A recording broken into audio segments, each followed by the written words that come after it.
حضرت یونس علیہ السلام دجلہ کے بائیں کنارے پر آباد عراقی شہر میں موصل میں پیدا ہوئے۔ آپ علیہ السلام حضرت ہود علیہ السلام کی اولاد میں سے تھے۔ موصل کے مقابل نینوا شہر تھا جو اس زمانے میں اپنے عروج پر تھا اور وہاں قوم سمود آباد تھی۔ نینوا کی آبادی 1,00,000 سے زیادہ تھی جیسا کہ قرآن پاک میں ہے، اور یونس علیہ السلام کو 1,00,000 یا اس سے زیادہ لوگوں کی طرف پیغمبر بنا کر بھیجا۔ حضرت یونس علیہ السلام کی عمر 28 سال تھی جب اللہ تعالیٰ نے انہیں اہل نینوا کی رشد و ہدایت پر مامور فرمایا۔ مفسرین کے مطابق حضرت یونس علیہ السلام عہد 781 تا 741 قبل مسیح ہے۔ آپ علیہ السلام کا قرآن کریم میں 6 سورہ مبارکہ میں ذکر آیا ہے۔ ان میں پہلی 4 سورہ مبارکہ میں حضرت یونس علیہ السلام کا نام اور باقی 2 میں ذُنُّون اور صاحب الحوت یعنی مچھلی والا کہہ کر ذکر کیا گیا ہے۔ نون بڑی مچھلی کو کہتے ہیں، جو کہ آپ علیہ السلام کئی دن ایک مچھلی کے پیٹ میں رہے، اس لیے مچھلی والا کہا گیا۔ قرآن کریم کی 10ویں سورت آپ علیہ السلام کے نام پر ہے۔ حضرت یونس علیہ السلام ایک عرصے تک نینوا کے لوگوں کو توحید کی دعوت اور بت پرستی سے روکتے رہے، مگر قوم نے ان کی دعوت قبول کرنے سے صاف انکار کر دیا۔ صرف یہی نہیں، غرور و تکبر میں مبتلا قوم دیگر نافرمان اقوام کی طرح آپ علیہ السلام کی دعوت کا مذاق بھی اڑاتی رہی۔ جب ان کی سرکش اور نافرمانی انتہائی کو پہنچ گئی تو اللہ تعالیٰ نے حضرت یونس علیہ السلام کو حکم دیا کہ لوگوں کو آگاہ کر دو کہ 3 دن کے اندر اندر ان پر عذاب آنے والا ہے۔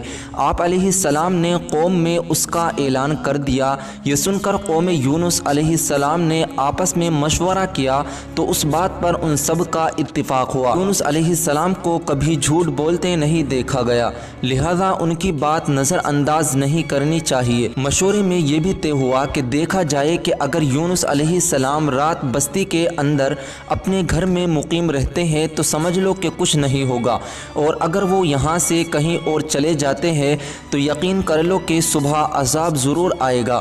قصہ مختصر، حضرت یونس علیہ السلام رات کو اس بستی سے نکل گئے۔ صبح ہوئی تو عذاب الہی ایک سیاہ دھوئیں اور بادل کی شکل میں بستی والوں کے سروں پر منڈلانے لگا۔ جب وہ ان کے قریب ہونے لگا تو لوگوں کو یقین ہو گیا کہ اب وہ سب ہلاک ہونے والے ہیں۔ یہ دیکھ کر حضرت یونس علیہ السلام کو تلاش کیا گیا کہ ان کے ہاتھ پر ایمان لے آئے اور توبہ کر لے، مگر آپ علیہ السلام کو نہ پایا تو خود ہی اخلاص نیت کے ساتھ توبہ و استغفار میں لگ گئے اور اپنے گھروں سے ایک میدان میں نکل آئے۔ عورتیں، بچے اور جانور سب اس میدان میں جمع کر دیے گئے۔ تمام بستی والے ٹاٹ کے کپڑے پہن کر عجز و انکساری کے ساتھ توبہ کرنے اور عذاب سے پناہ مانگنے میں اس طرح مشغول ہوئے کہ پورا میدان آہو بکا سے گونجنے لگا۔ اللہ تعالیٰ نے ان کی توبہ قبول فرما لی اور عذاب ان سے ہٹا دیا۔ روایت میں ہے کہ عاشورہ یعنی 10ویں محرم کا دن تھا۔ ادھر حضرت یونس علیہ السلام بستی سے باہر اس انتظار میں تھے کہ اب اس قوم پر عذاب نازل ہوگا۔ ان کی توبہ و استغفار کا حال انہیں معلوم نہ تھا۔ جب عذاب ٹل گیا تو انہیں فکر ہوئی کہ اب تو قوم مجھے جھوٹا قرار دے دے گی، کیونکہ میں نے اعلان کیا تھا کہ 3 دن کے اندر عذاب آ جائے گا۔ اس قوم کا قانون تھا کہ جس شخص کا جھوٹ معلوم ہو اور وہ اپنے کلام پر کوئی شہادت پیش نہ کر سکے تو اسے قتل کر دیا جاتا۔ تو یونس علیہ السلام کو فکر ہوئی کہ انہیں بھی جھوٹا قرار دے کر قتل کر دیا جائے گا۔ اس رنج و غم اور پریشانی کے عالم میں اس شہر سے نکل جانے کا ارادہ کر کے چل دیے، یہاں تک کہ بحیرہ روم کے کنارے پہنچ گئے۔ وہاں ایک کشتی دیکھی جس میں لوگ سوار تھے۔ آپ علیہ السلام کو ان لوگوں نے پہچان لیا اور کرائے کے بغیر سوار کر لیا۔ کشتی روانہ ہو کر جب وسط میں پہنچی تو دفعتاً ٹھہر گئی، آگے بڑھتی ہے اور نہ پیچھے جاتی ہے۔ کشتی والوں نے منادی کی کہ ہماری اس کشتی میں کوئی ظالم گناہ گار یا بھاگا ہوا غلام سوار ہو جاتا ہے تو یہ کشتی خود بخود رک جاتی ہے۔ اسے آدمی کو چاہیے کہ خود کو ظاہر کر دے تاکہ اس کی وجہ سے سب پر مصیبت نہ آئے۔ اس پر حضرت یونس علیہ السلام بول اٹھے کہ وہ بھاگا ہوا غلام گناہ گار میں ہی ہوں، کیونکہ اپنے شہر سے نکل کر کشتی میں سوار ہونا ایک طبعی خوف کی وجہ سے تھا، باذن الہی نہ تھا، اور اللہ تعالیٰ کے حکم کے بغیر یوں چلے آنے کو حضرت یونس علیہ السلام کی پیغمبرانہ شان نے ایک گناہ قرار دیا کہ پیغمبر کی کوئی نقل و حرکت بلا اذن الہی نہیں ہونی چاہیے تھی۔ بہرحال آپ علیہ السلام نے فرمایا کہ مجھے دریا میں ڈال دو، تم سب اس عذاب سے بچ جاؤ گے، مگر کشتی والے اس پر تیار نہ ہوئے، بلکہ انہوں نے قرعہ اندازی کی تاکہ جس کا نام نکلے اسے دریا میں ڈالا جائے، لیکن قرعہ اندازی میں بھی آپ علیہ السلام ہی کا نام نکل آیا۔ لوگوں کو اس پر تعجب ہوا تو کئی مرتبہ قرعہ اندازی کی گئی اور ہر مرتبہ آپ ہی کا نام آتا رہا۔ قرآن کریم کی سورہ صافات کی آیت میں اس قرعہ اندازی اور حضرت یونس علیہ السلام کا نام نکلنے کا ذکر موجود ہے۔ ایک طرف قرعہ اندازی میں نام نکلنے پر آپ علیہ السلام کو دریا میں ڈالے جانے کا سامان ہو رہا تھا، دوسری طرف ایک بہت بڑی مچھلی اللہ تعالیٰ کے حکم پر کشتی کے قریب منہ کھولے ہوئے موجود تھی کہ آپ علیہ السلام کو اپنے پیٹ میں جگہ دے۔ حضرت یونس علیہ السلام جیسے ہی پانی میں گئے، مچھلی نے فوراً انہیں اپنے پیٹ میں لے لیا۔ حضرت عبداللہ بن مسعود رضی اللہ عنہ نے فرمایا کہ حضرت یونس علیہ السلام اس مچھلی کے پیٹ میں 40 روز رہے، یہ انہیں زمین کی تہہ تک لے جاتی اور دور دراز کی مسافتوں میں پھراتی رہی۔ بعض افراد نے 7، بعض نے 5 دن اور کئی ایک نے مچھلی کے پیٹ میں رہنے کی مدت چند گھنٹوں کی لکھی ہے۔ مظہری حقیقت حال تو اللہ تعالیٰ ہی کو معلوم ہے، واللہ عالم۔ اس حالت میں حضرت یونس علیہ السلام نے دعا کی، لا الہ الا انت سبحانک انی کنت من الظالمین، تو اللہ تعالیٰ نے دعا قبول فرمائی اور مچھلی نے آپ علیہ السلام کو بالکل صحیح سالم حالت میں کنارے پر ڈال دیا۔ مچھلی کے پیٹ کی گرمی سے ان کے بدن پر کوئی بال نہ رہا تھا۔ اللہ تعالیٰ نے ان کے قریب ایک درخت اگا دیا جس کے پتوں کا سایہ آپ علیہ السلام کے لیے راحت کا سبب بن گیا۔ نیز ایک جنگلی بکری اللہ تعالیٰ کے حکم سے صبح شام آپ علیہ السلام کے پاس آ کھڑی ہوتی اور آپ علیہ السلام اس کا دودھ پی لیتے۔ اس قصے کے جتنے اجزاء قرآن پاک میں مذکور ہیں یا احادیث مبارکہ سے ثابت ہے وہ تو یقینی ہے، باقی اجزاء محض تاریخی روایات پر مشتمل ہے جن پر کسی شرعی مسئلے کا مدار نہیں رکھا جا سکتا۔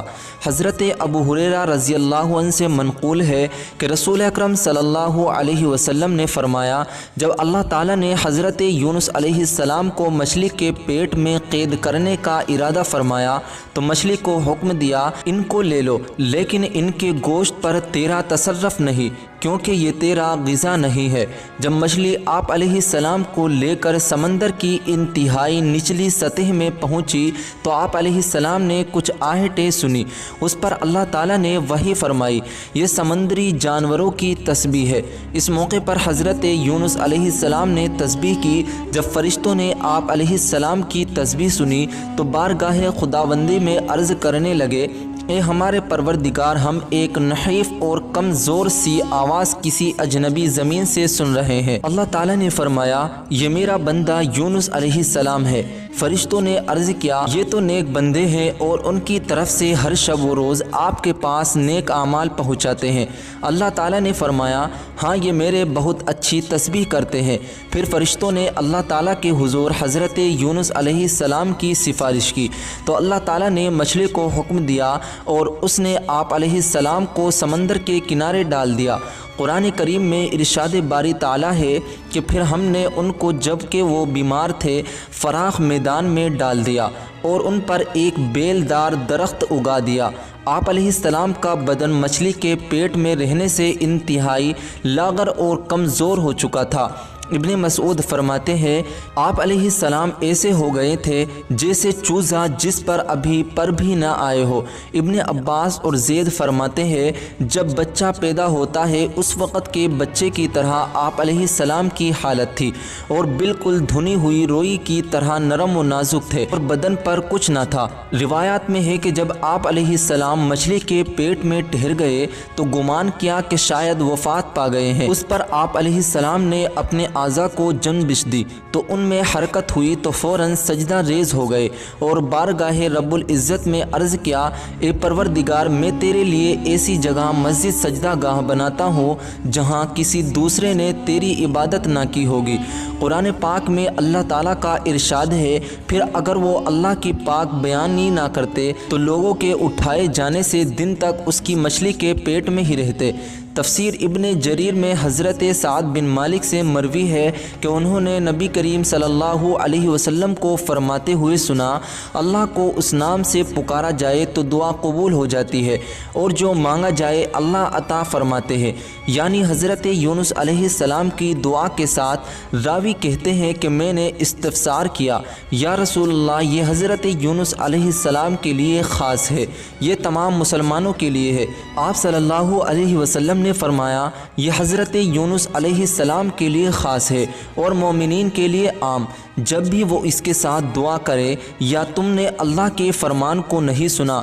پھر یونس نے اپنے رب کو تاریکیوں میں پکارا لا الہ الا انت سبحانک انی کنت من الظالمین، تیرے سوا کوئی معبود نہیں، تو پاک ہے، بے شک میں ہی قصوروار ہوں۔ تو ہم نے اس کی دعا قبول کی اور اس کو غم سے نجات دی اور ہم مومنوں کو اس کی طرح نجات دیتے ہیں۔